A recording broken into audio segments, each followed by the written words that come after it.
Good afternoon, everyone, and welcome to this new season of Homo Ludens, the channel on history and board games. Thanks for joining us today. I'm your host, Fred Sarvan, and today we have the privilege of being joined by one of the titans of the wargaming industry, and I can see him chuckle in the backstage, Mike Rinella. For a lot of us, his name is synonymous of Area Impulse, but of course, because of the design that he's done that contributed so much to the genre. But of course, Mike did other types of game, and I'm thinking of at least one point-to-point CDG game that I would like to play with him at some point, and that's probably would be part of the discussion later on. But yeah, clearly he dipped his toes in different types of wargame, but Area Impulse feels like it was definitely his area of expertise. But the idea for us today is not just to discuss about specific games or only about mechanics. What I wanted to do was to discuss with Mike his general approach to game design. We'd explore the interplay between representation and gameplay, but also the responsibility that it comes to represent history in the tabletop format. So talk about all of those different topics that you've come to love if you are watching this show. And also discussing about general stuff around also the limits of only seeing history through the prism of warfare, and maybe the responsibility that we have as designers to try to also approach history in different ways. But yeah, that's pretty much it. If you're watching us live, well, the thing that I would say is that feel free to ask questions in the chat. As usual, if I don't bring the question directly up on screen, it might be because in my red thread, I see that there is a better opportunity for me to bring that question at the right time. So don't worry, I see the questions. It's just that I might wait for a good time for bringing you in. I can see that there is actually quite a few of you already here, so that's pretty good because it's a bit of an unusual time, and it's my fault. There was a bit of a miscommunication with Mike, so that's my bad. But it looks like we still have a bit of audience here this afternoon, so that's really great. So thanks for joining us.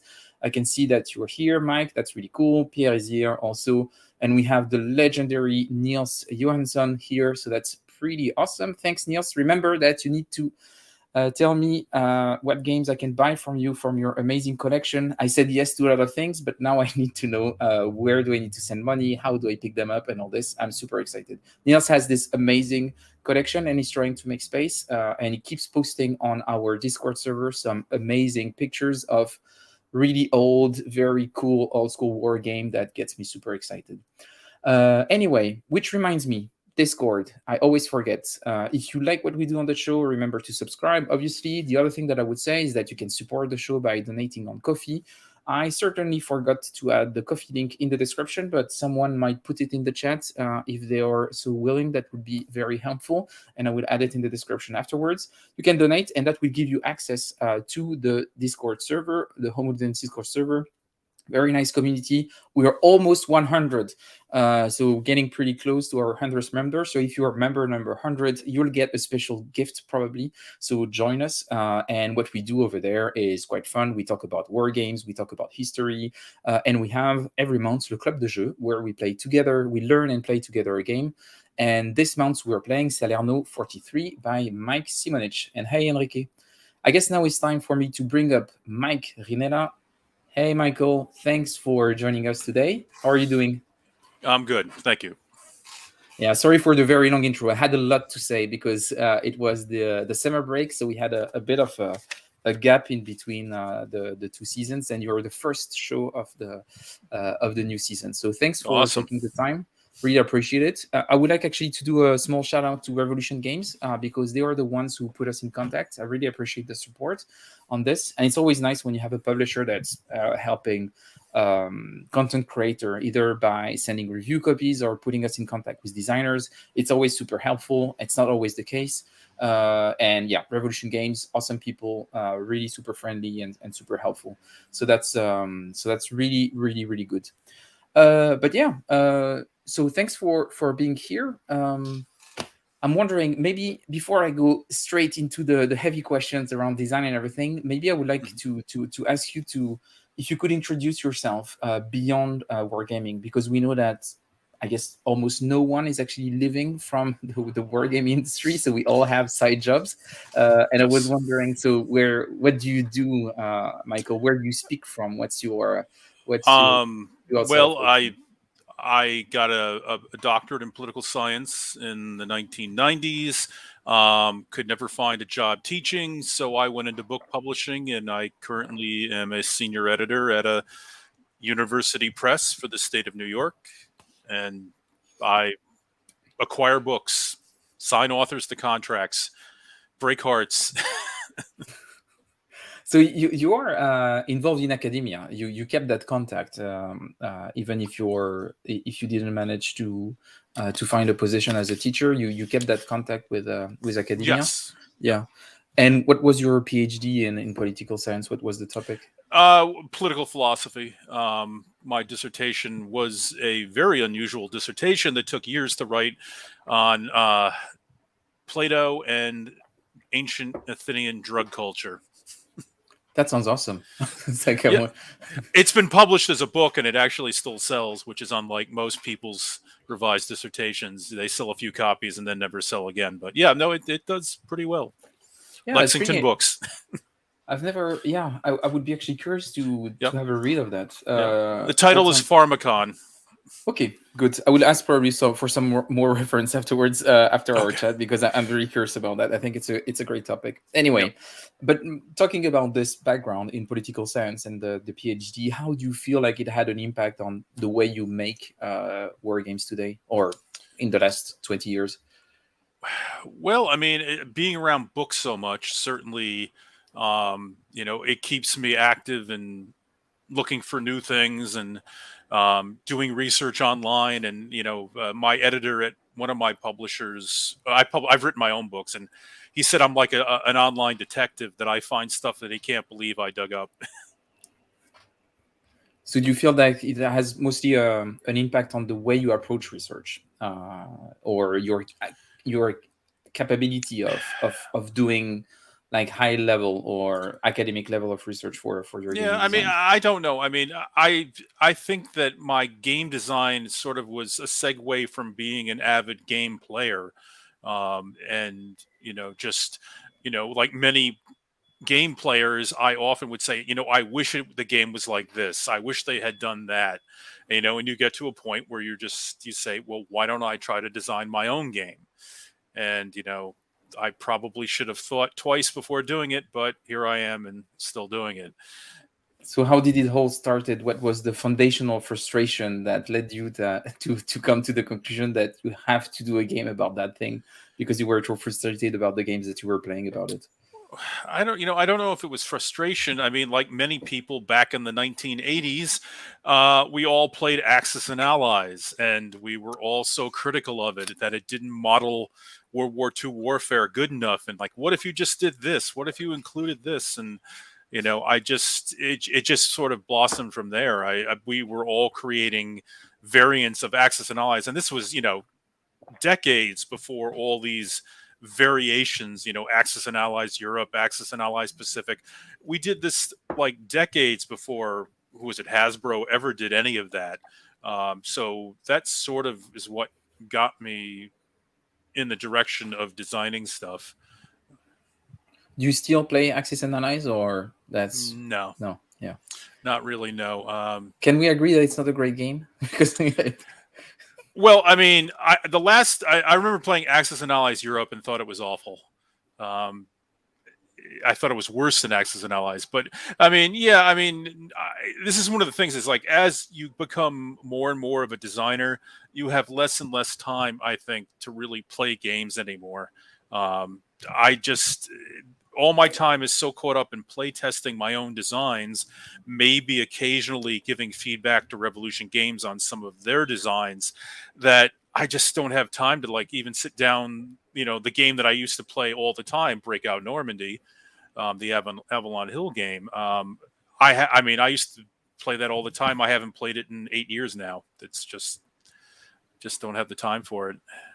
So was Breakout Normandy the game that made you fall in love with Error Impulse? Is it the one that Well, I'd say yes and no. I mean, I played a lot of the Turning Point Stalingrad, which was the game before it. But then Breakout Normandy came out, and it is frankly a more elegant and better design. I don't know if it's a better simulation of the subject matter, but it's definitely a much better design, and we used to play it locally all the time. And lo and behold, we found out when we went to the World Wargaming Championships that we were pretty good at it.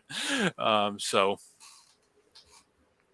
Okay, and I was wondering, so you talked about Axis and Allies and the fact that you are not super happy, and that your motivation to make games came from that, actually seeing games and feeling a bit disappointed, or wondering right. what the game would look like if it integrated other things.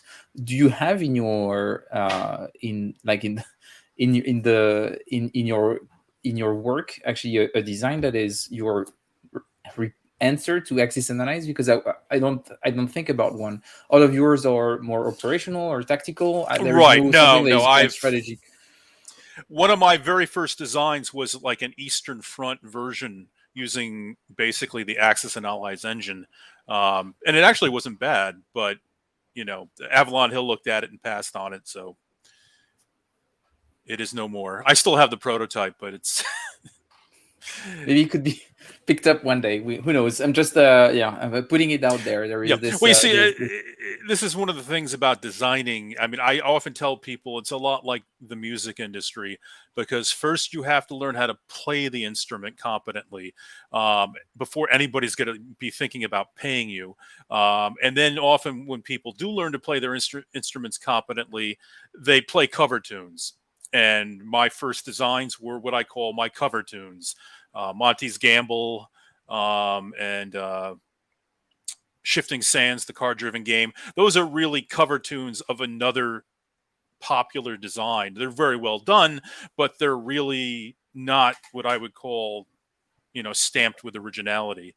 But over time, you develop this ability, this feel for finding your own voice. And, now I like what I do. I think it's original and not a copy of anybody's work. So it's interesting what you're saying. I'm going to go back to Shifting Sands before talking about the changes that you have between your cover tunes and your original art now. But Shifting Sands has quite a good following. Like, it's a game that has a good reputation. It has been out of print for a while. I can tell you there is an agreement to do a second edition. As soon as MMP puts it on their pre-order, I expect it to move quickly. I've just been waiting for the word. And are you gonna do some changes in that new edition, or that's gonna be just a revised version? No, there's going to be some changes based on, what is it now? Almost 16, 17 years of gaming. There's a few things tweaks that I think it'll benefit from. To make it a little, make the warfare in Libya a little more fluid, little less static. Some of the card interactions, little tweaking here and there with the card interactions. But I've posted those online. They're everywhere. These are the second edition changes, and I'm just waiting to implement them. Okay, that's good to hear. But once the game is announced, I think it would be really interesting to maybe also have you on and discuss about this game specifically. I am also expecting, I should say, there will be all new artwork. There'll be new card art, new map art, new counter art. I mean, it was done very well for its time, but I mean, the bar has been raised by everybody in the last 15 years. It's just amazing what, all the big publishers are putting out now in terms of the quality of their visual presentations. So yeah, I would like to see Shifting Sands, reach get that to that level. Reach that level. Yep.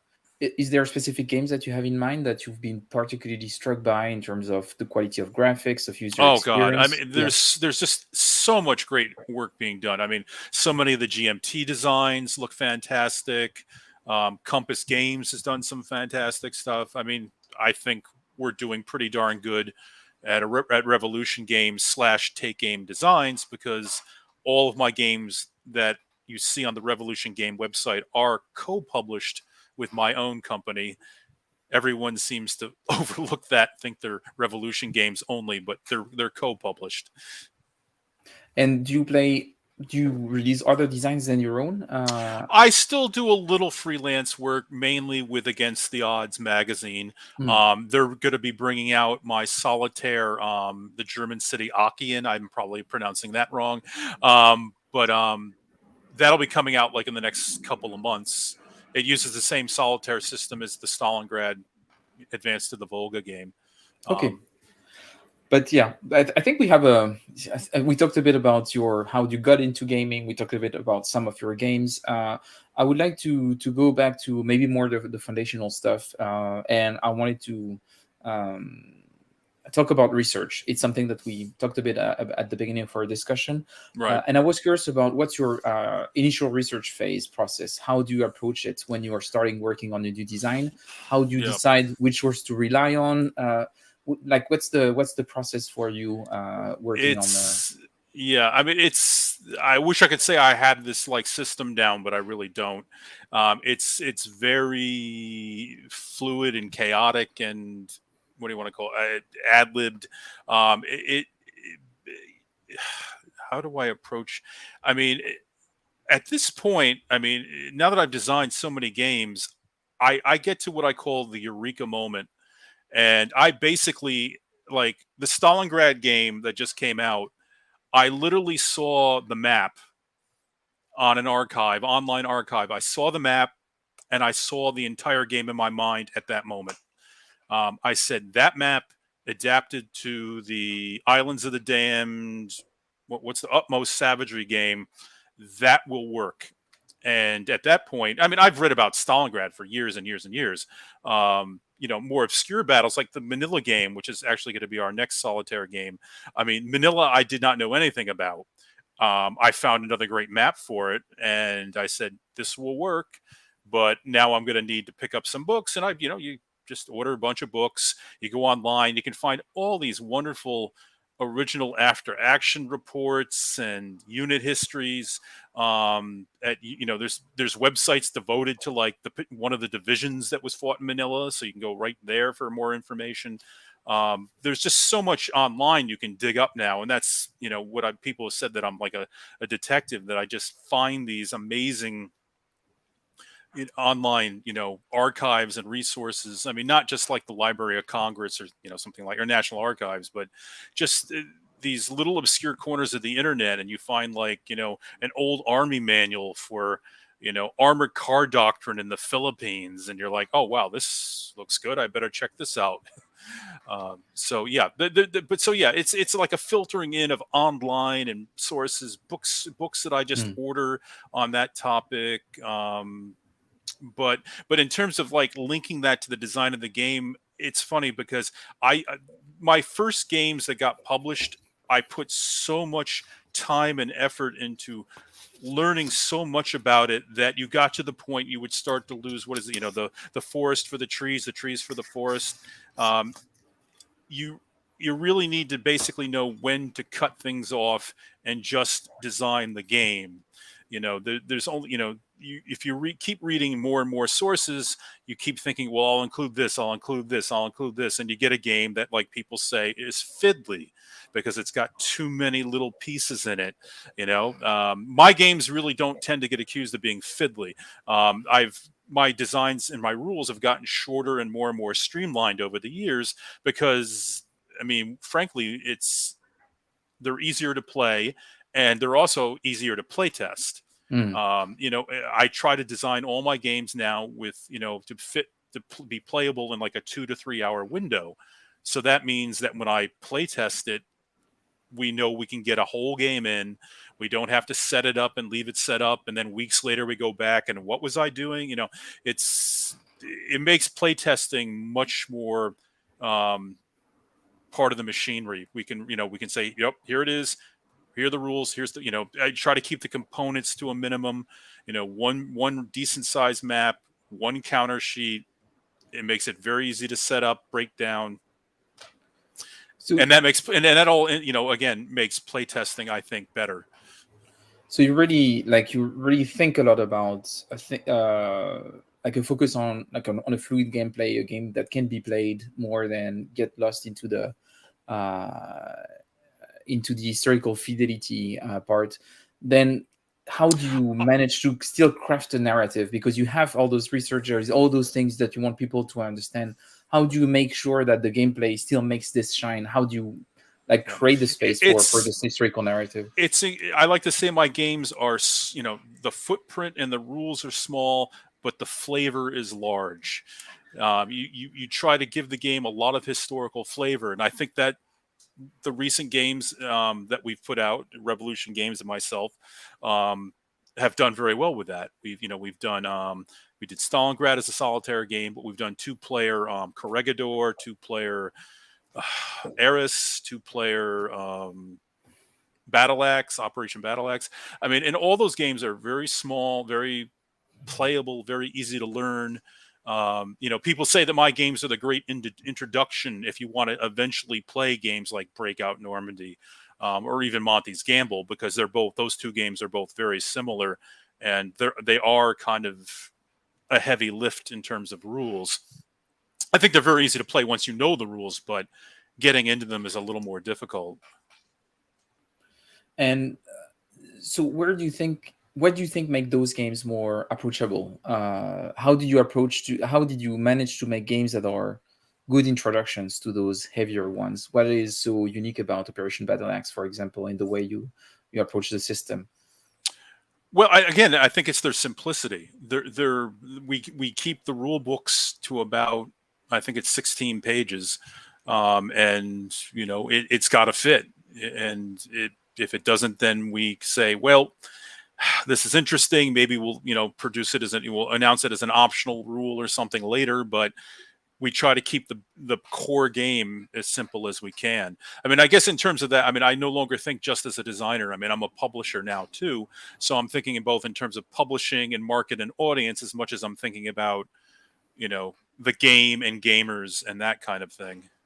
And you feel like as a publisher that the audience has shifted, that there is more appetite for simpler games, or do you think that we just need those simpler games to get people into more difficult games? How do you think the audience is? How is it different now? Well, I mean, as they say, there's the graying of the hobby. As people are getting into their 60s and even 70s now, the people that came up with the Avalon Hill games in the 80s and 90s and even the 70s, they don't want those giant footprint games anymore. They want something they can set up and play in an evening so that their grandkids or their cat or whatever doesn't knock the game off the table and, ruin everything in the middle of a game. And that's, and that's what I mean, and personally, that's what I like myself. I mean, I want it to be set up quickly, playable in a 2 to 3 hour window, and then break down quickly, put it back on the shelf. I'm not sure that's necessarily just about players becoming older, because there is also new gamers coming into the hobby, and I would say that most of them are also appreciate the fact that you can play the game in one sitting. Right. Yeah, we don't necessarily have, especially in Europe, we don't live in places that actually enables us to have a game sitting on the table for a couple of weeks anyway.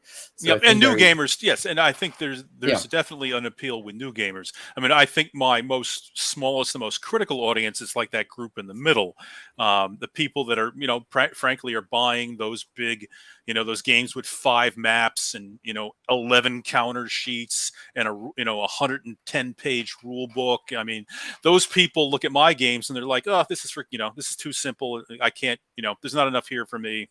I'm like, well, all right, I know there's an audience, so knock yourself out with your big game that takes 70 hours to play, one scenario, I mean, not the whole game. I mean, the whole game would take like a month.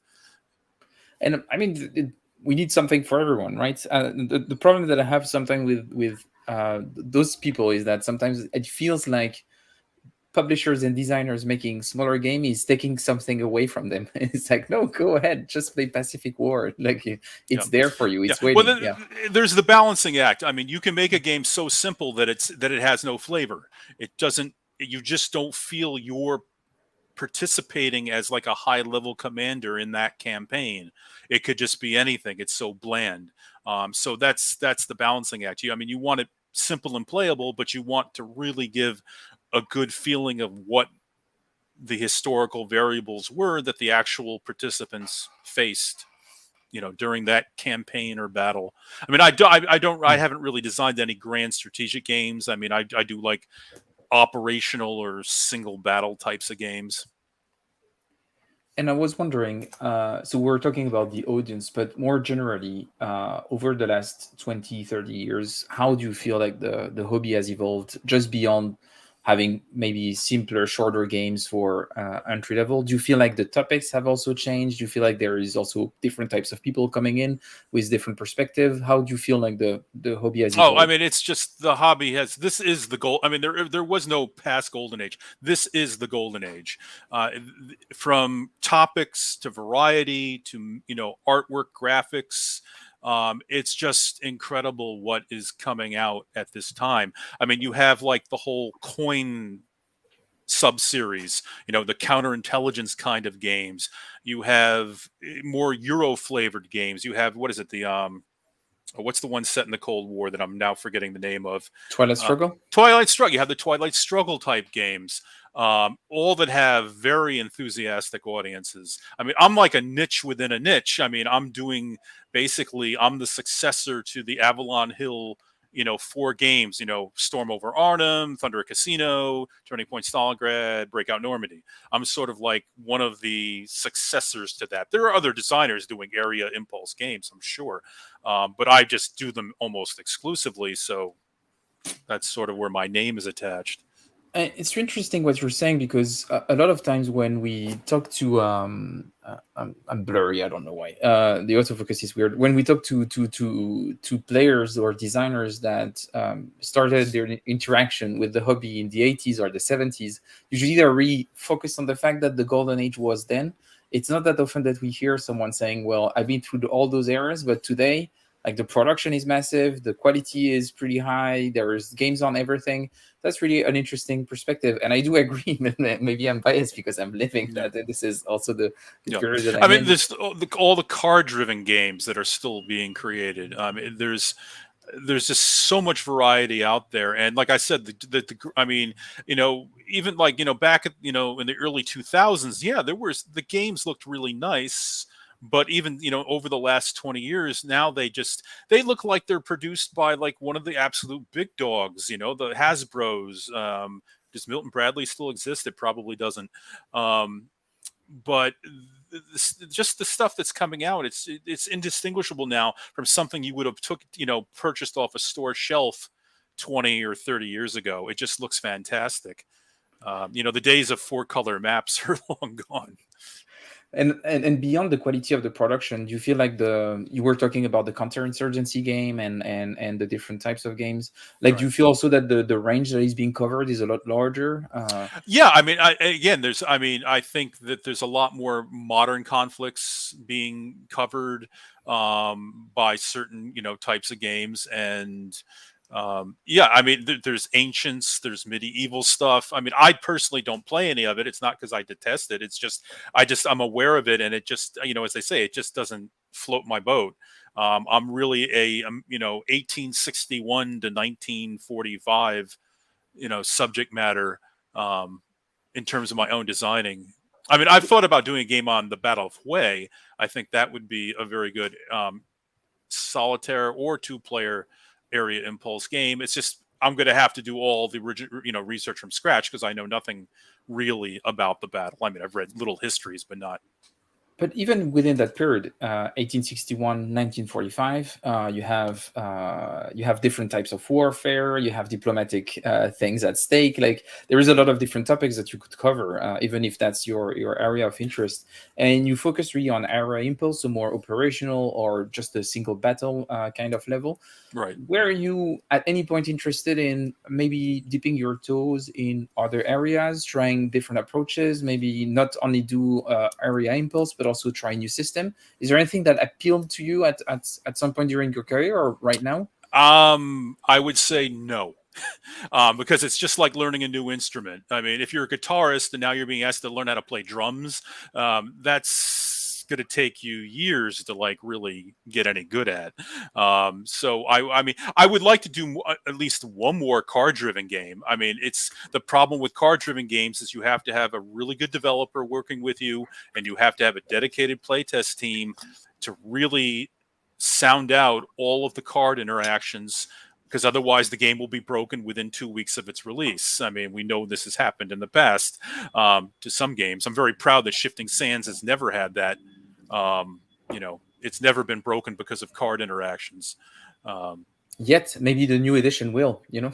So the changes are so minor that I don't think it would happen. I don't know.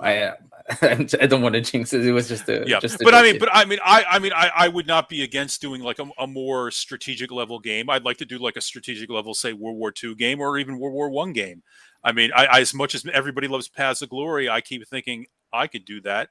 I could do that better, I bet. Okay, we I mean, it's been 20. It's been over 20 years since the game came out. I mean, I think there's no harm in like, you know, a new game on a topic coming out every 20 years. I mean, it's, you know, I mean, in Stalingrad, you can do Stalingrad until the end of time. I mean, I was worried that like, oh, there's a million Stalingrad games. No one's going to ever buy this.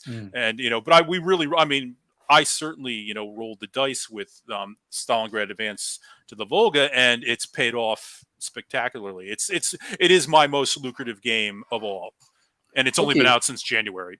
I wasn't aware of that. So, do you know how many copies it sold? Well, I don't know. I don't know if Roger wants me to talking about how the actual number, but it's going to sell out its print run in like under 10 months. Okay, so that's pretty. That's pretty good. And I can tell you, just for like a sake of a comparison, Stalingrad has sold more copies in 10 months than like Operation Battle Axe has sold since 2013. And the sales for Operation Battle Axe have not been bad. It's that the sales for Stalingrad have been that good. It's brought in a whole new, you know, solitaire gamers, Euro gamers, new gamers that are, you know, what is this war game thing? You know, I played it on computer, but you can play it on a tabletop. You know, they just all seem to be gravitating towards it. Yeah, I haven't played it this game because it's a solo game, and usually I don't play solo games, so I stayed away from it. But what's so? Can you tell us a bit about the approach that you took, how the game plays, what makes? Well, it's very I mean, you always have influences, and in the case of this, there was the game Utmost Savagery it was a Pacific Island battle that was in the ATO magazine's Islands of the Damned issue. There were things about that system that I said, this is very interesting, and I've never designed a solitaire game. But I don't want to just copy what's in that Utmost Savagery game. I want to see if I can adapt it to the Area Impulse mechanics. And, well, lo and behold, it actually kind of worked. You know, there's things now that after the game's been out and people have offered feedback that, okay, I can see where you're coming from. People are a little disappointed that the defender is so static in Stalingrad. I mean, I will argue that the game does include Soviet counterattacks, but they're abstracted into certain things. And in the month of September 1942, the Red Army in Stalingrad really wasn't taking back whole areas within the city. They might take back a street, a block, but not a whole area. So, but, you know, and the second game is on Manila. And in Manila, the Japanese defense was even more static than the Soviets were in Stalingrad. So there really isn't much room in Manila to create an active non-human player. But we've heard the players. We're going to definitely think about incorporating more of a more aggressive, more active non-human player in future games in the series. Okay, but that's interesting. Now that I know that that's successful, maybe I would send an email to Revolutions and tell them, you know what, maybe I will try it. Maybe I should try it, because if there is, like I said, we were absolutely delighted. We took a chance. We didn't know how well it would do. We went whole hog for this. Box game, mounted map, you know, full color graphics. I mean, all that costs more, and it was substantial. It was more than I ever outlaid for any co-production with them by far, but it's rewarded us in equal proportion, and we're very happy about it. That's really great. I have a question here from Stuart. Stuart is asking regarding your American Civil War designs. So they cover 7 Days, Chancellorsville, and Cold Harbor. So that's very different styles of warfare. And he was wondering, how did you adapt your systems, so your area impulse system, to actually adapt to those different battles? Well, I mean, I think the American Civil War is actually easier to do because it's still a two-dimensional battlefield for the most part. I mean, yeah, there's balloons, I suppose, but the Civil War battles. I mean, you have infantry, you have artillery, and you have leadership, and that's. I mean, there's not. You have terrain. I mean, to me, those games are more fun to design, easier to design, rather than having to think about all sorts of little minutia that a modern battlefield, even a World War II battlefield has. And of course they've American Civil War. I mean, there's no shortage of books. I mean, every book has a great order of battle in the back. It's not like like Manila. I mean, Manila was I mean, there's only since the best stuff on Manila has only been published probably in the last 10 years. I mean, there were very few books on the Battle of Manila before that. I mean, that's why the unit histories are so fun to get a hold of.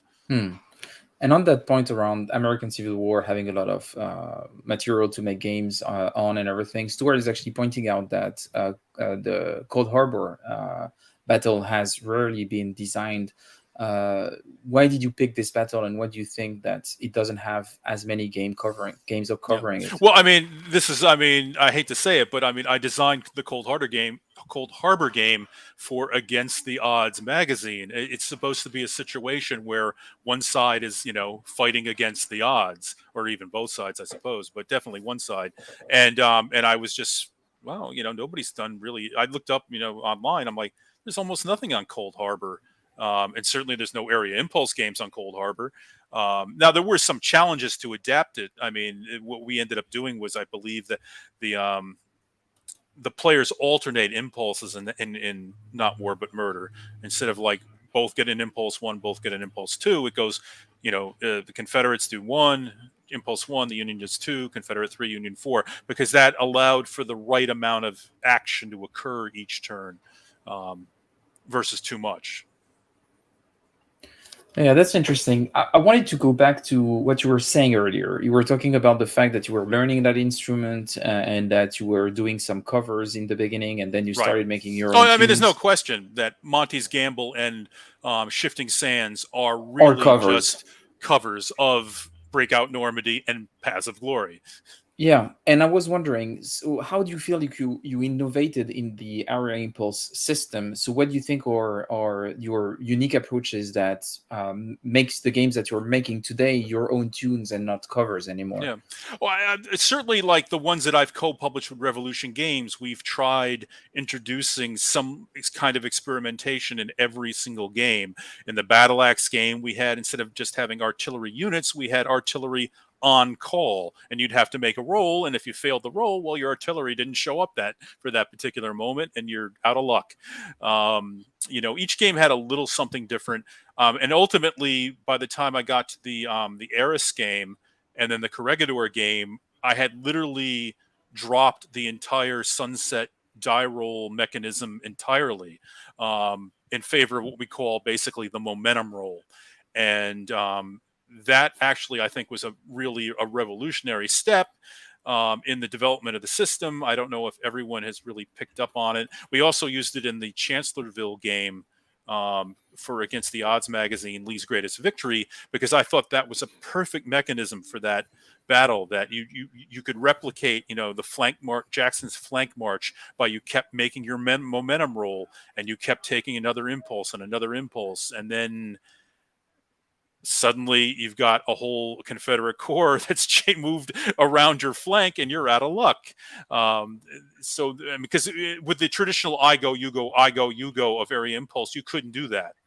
The system for Not War But Murder, or was it Birth of a Legend, which was the 7 Days campaign, those systems would not work for Chancellorsville.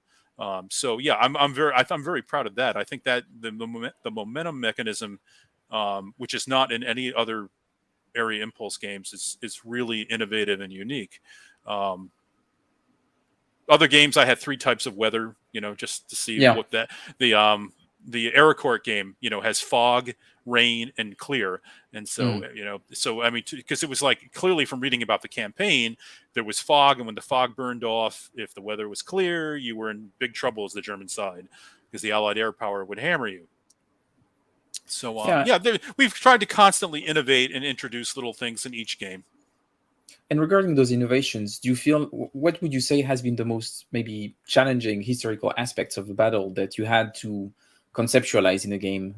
Looking back at all of your design, what was the hardest to represent? Well, I mean, each one has its own unique challenges. I mean, like the Corregidor game. I mean, in the Corregidor game, you have an American combined airdrop naval landing against a Japanese defender, where they thought the defense was 500 to 600 defenders, and there were 5,000 to 6,000 defenders. So how do you represent that bad intelligence going in? And so we had to create like a special, hidden Japanese units box off the map, and the Japanese player can take units out of the box either during the day or at night, and really put the American player back on their heels if they've overextended themselves. So, I mean, but each game has a little challenge of that nature, I think. Yeah, that's really interesting. And maybe just to conclude the whole discussion around design, I was wondering if you're looking into the future and you were saying that the design field is really active. There is a lot of new games being published and all this. Looking at yourself, what would you like people to maybe remember you for, or what you would like other designers to steal away from you? What you would like them to cover from your own work? Well, I mean, I certainly would love to see more area impulse games. I mean, I like to say I'm like the voice in the wilderness. I mean, there are a couple. I mean, I'm not going to say there aren't any, but there certainly are not many. And I don't understand why. I mean, I love area maps. I don't like the traditional hex maps anymore. I just think it looks so artificial to me. It doesn't feel natural. I mean, when I think of a commander looking at a map, I think of them looking at a map that, has terrain and, he crossed this river, do this. But with a hex map, I'm just like, oh, you go from hex 0041 to hex 0053 and, to get a, 42 to 10, whatever, roll on the combat result. I mean, I don't know. That kind of game to me seems dated. But lots of people still play them and love them. So yeah, we want to open up that kind of worms. If that can reassure you, so last week Brian Train was in London because he was coming to Connections, so the convention where you have people in the military and in game design coming together to talk a bit about how it could be used in a professional level. And we spent quite some time together. And I was talking to him about making a game on the Bloody Week, so just the end of the Paris Commune, and make it an area impulse game, and working with him on it. And he seems pretty excited by the prospect. So maybe you'll see in the future an area impulse game on. Yeah. Well, yeah, and you did ask me about the future. I didn't really answer that. I mean, the success of the Solitaire Stalingrad game, as they say, you reinforce success, you don't reinforce failure. So it's by far my greatest success. So we're going to reinforce it. I mean, we've got Manila is now in final art and rules layout that will be out like next January or February, and I had wanted to actually do the Colm, the small little attack by the Second Shock Army against those ragtag German defenders in the winter snow. But I was talked into doing something big again, so I'm doing Berlin. Berlin 1945. You can't get any bigger. The end of the Reich, and I have a Soviet era map that is the basis of the map. I'm still trying to figure a lot of things out about it, because again, we want the games to incorporate a more active, I don't like to call them bots, I like to say the non-human player. We want more of an aggressive, counterattacking, taking terrain back capability, but that's going to mean like a whole kind of set of new rules that cover how that's handled. And and again, we don't want to make the games, we don't want because solitaire games, people say, "Oh, this Stalingrad is great because I'm not constantly looking at charts and rolling dice and looking at charts." And I'm like, "Oh, is that how most solitaire games are?" Wasn't how I was going to ever do it. So we wanted, we still wanted like a nice 16-page rule book, but with a more, because the player will be the Soviet side, and we want a more aggressive German player because it actually fits German doctrine. I mean, German doctrine was that the best defense is the counterattack. And just to open up to questions that are a bit further away from game design, on this channel we had with designers and with players quite a lot of discussion around so we have a series called Wargame Ethics, or our Game Ethics, where we talk a bit more about foundational topics, and there was an ongoing conversation regarding the ethical implication of representing history only through the lens of warfare, and the fact that us as a hobby, we do historical games, but we mostly focus on depicting war. Do you feel like there are risks or challenges regarding portraying history only through the lens of conflict? And how do you navigate those challenges? Are you sometimes wondering if you should also try political games or other kind of stuff? Or what do you think about this? Well, it's funny because my degree is in political science. Why haven't I ever designed a strictly political game? Yes, exactly. That's what I was actually wondering about. How come you didn't? Yeah. Probably because I would say politics is boring. I did see that new GMT game. What is it? The I forget, Making of the President. Is that what it's called? 1960, yeah, the one just on the Nixon versus. No, there's another one now. It's more contemporary. It's Mr. President. Mr. President. Game. Yes. Yeah. Yep. I mean, so there are definitely games like that out there, and it's intriguing that like somebody went through all. I mean, especially today's politics. I mean, how complex the American federal government is, American media. I'm like, wow, that must have taken a lot of work. And I'm like, well, that's really what my job is. I mean, I want my hobby to be more fun than my job. Yeah, but you could say also that politics is not only about institutions. It can no, and you're right, though. I mean, I'm not making light of it. I mean, because like again, with like certainly if you certain World War II topics, I mean, let's face it. I mean, there was a lot of atrocities. There was a lot of war crimes.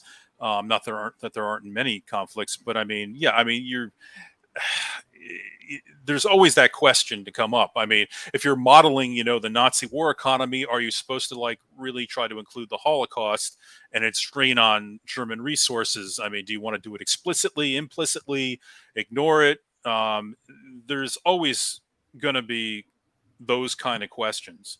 Yeah, because in a lot of ways, war is highly political. So in that sense, like there is a lot of, especially if you go on a strategic or even sometimes on an operational level, you're sometimes going to have the influence of politics. Going into like in America, if you like a strategic American Civil War game, yes, I mean you have like Lincoln breathing down his generals' backs, and those kinds of things to take into consideration. Like in Paths of Glory, you have the mandatory offensive rules, which are, I think, in large part represent political pressures, or at least sometimes. So yeah, I mean, there's certainly, it can be politics. I mean, it's staying at the operational level. I can kind of duck the question of politics a lot. Because I'm thinking even Shifting Sands is probably like the biggest scale I've done, but North Africa really was a backwater. So there's not a lot of politics to the North African conflict, frankly. And even if we focus on war, what do you feel about the fact that when we depict war, war it impacts a wide range of people, of actors on the ground. If we take the example of the American Civil War, I think it's particularly important. I recently learned, talking to Stuart, that there was a lot of slaves that were trying to flee at the beginning of the Battle of Gettysburg, and that actually also had an impact. Like it was something that was happening on the ground. None of those games are representing it. Do you feel like there is like a bit of a blind spot in the hobby? Like there are things that even at the scale that designers are choosing, they're actively not representing. Is there a kind of blindness to those topics?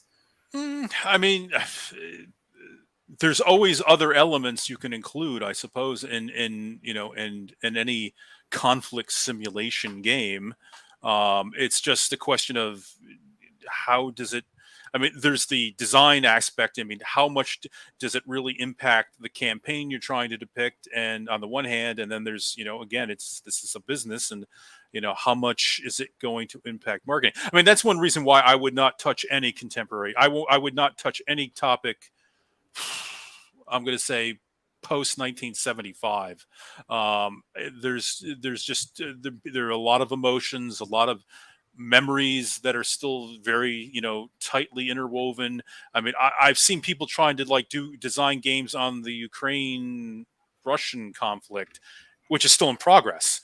And I'm like, I wouldn't touch that topic with a 1,000-foot pole.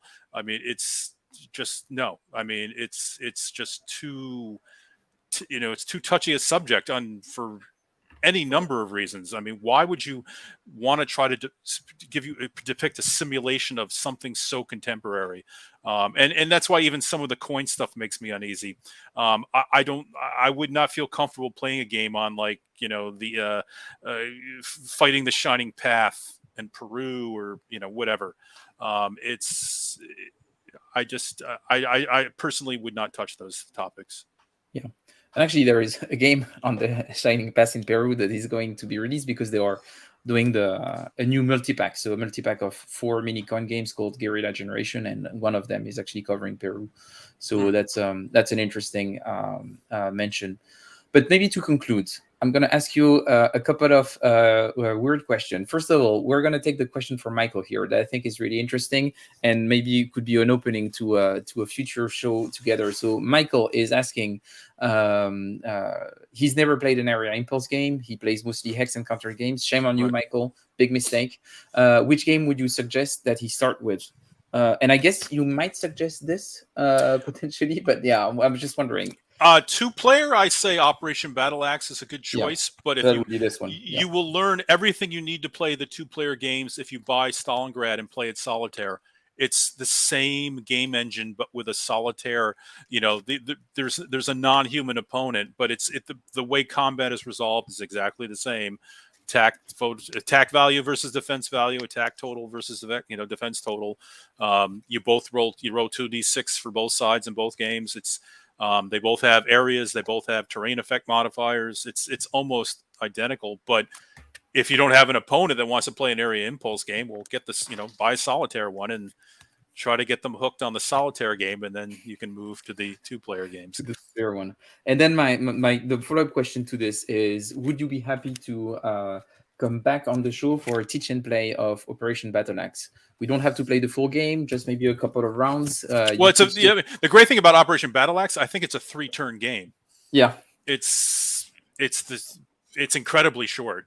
It's 3 days of combat, and you have an option for a 4th, but most people just play the first 3, and that's the game. I mean, yeah, it's very. What I hear is yes, you would come. Sure. Yeah. I haven't played it in 10 years, but. I'm sure you'll do fine. But as I say, designers are often the worst players of their own games. They are awful. Yeah, awful. I think the worst one is Mark Herman. Like, we've done quite a few teach and play with him. He keeps inventing rules as soon as he's losing. It's super annoying. It's but yeah. No, I don't invent rules, but I'm just, you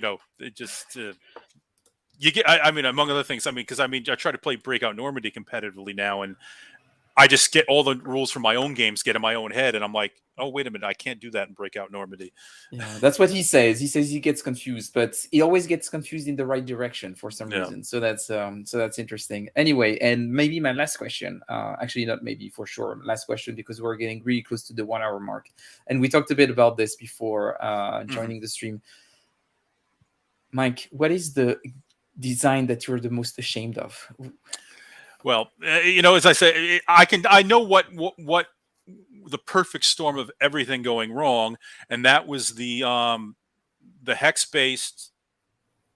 Both of the releases that I did with Worthington Games, we put out 2 releases. Each box had 2 games. The first one was Anzio and Casino, and the second one was Mercury and Market Garden, and those games I was limited to 4 pages for the rules, and you had to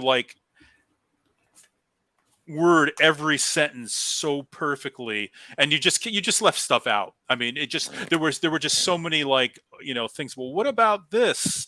And that kind of thing. I wasn't consulted on some of the artwork that was part of the games. They forgot to put my name on the box of one of the games. But yeah, To be fair, if you were ashamed of the design, maybe it's good that they forgot to put your name on the box. Yeah, that's true. I mean, I tried to go. I mean, I actually was in negotiations with another publisher to bring them all out again as single games, properly done, properly with the best artwork. And well, the negotiations just fell apart. But it's unfortunate. I mean, and that's one of the few hex-based games that I've designed. Were those 4 games, and I'm just, it was just unfortunate the way they all turned out. They're not even available anymore. I mean, they're not sold by the company, and they're gone. Would you be open for like an old school style multi-pack where you have one box for games and all of them would be self-contained within a box and would have like this deluxe version by one of those publishers that does great stuff today? Or would you consider something like this? I don't know. I mean, I think it's best to have one game on one topic and one box. Okay, fair enough. But yeah, thanks a lot for answering all of my questions, Mike. It was great fun. I hope that you enjoyed it too. And now you've committed to come back to play Operation Battle Axe. So I would hold you to that promise that I forced you to make. That you probably didn't want to. That's the way it is. It's that's what I do. I bring game. people in, and then I force people to come back. But it was really great to talk to you about all of those things. Thanks a lot for all the work that you've been doing. I loved quite a few of your games over the years, and thanks for keeping the flame of the era impulse alive. So that's very nice.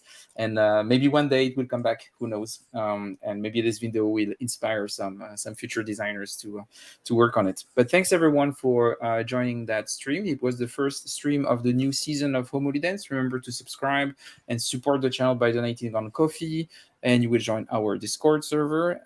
I think that the next video should be Liz from Beyond Solitaire and I playing Onus. Onus, which is a kind of hybrid between a figurine game and a tabletop war game published by the Spanish publisher Draco Ideas. And coming soon, we should have the podcast on the American Civil War. We intend to move on your works, the new episode coming up. But we've got delayed because of Stuart, who was late, the co-host of the podcast. But thankfully, we should have this episode being released soon. So yeah, that's it. But thanks everyone for watching. Have fun. Thanks, Mike, for joining us. And see everyone soon. Bye-bye.